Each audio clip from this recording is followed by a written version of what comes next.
जगतसिंहपुर जिला बालिकुदा ब्लॉक रे एक ऑनलाइन ठकई होईछि।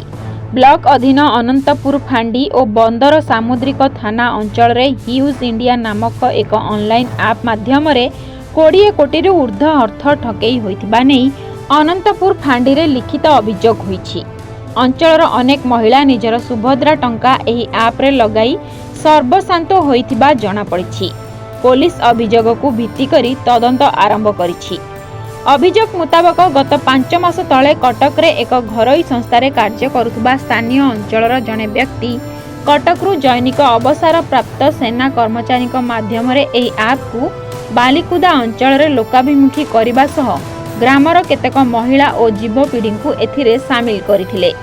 एही आप रे 5500 और 16500 टंका विनियोग करी दिन को 200 और 615 टंका आदाय करी लाभवान होइथिबा खबर प्रसारित हेबा परे अनेक लोक आप प्रति आकर्षित होई अधिकरू अधिक टंका निवेश करथिले। समय क्रमे उक्त अंचलरू प्राय 3000 ऊर्ध्व महिला और युवपीढ़ी एही आप को आपणाई नैथिले।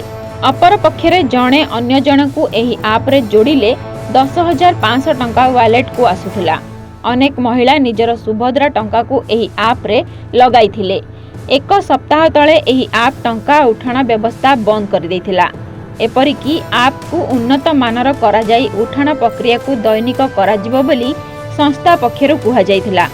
परे आप रे 5500 16500 49,000 निवेश करिथिबा लोक माने 1650 4950 और 14,500 निवेश कले दैनिक वालेट रे थिबा टंका उठाण करि परिबे बोली सूचना दिया जायथिला। फल अनेक लोक एथिरे अर्थ विनियोग करिबा परे उक्त आप को संपुक्त संस्था प्रत्याहार करि नैथिला, जहाँकि अनंतपुर एवं बंदर थाना अधीन विभिन्न अंचलरू निवेशकारी प्राय 20 कोटी अर्थ ठकई होइथिबा जणा पड़िथिला। एने स्थानीय अंचलर शताधिक युवक और महिला फांडी रे अभियोग करने सह संपृक्त ठक संस्था विरोध में कार्यानुष्ठान ग्रहण करने को फांडी अधिकारी को निवेदन करिसेंती।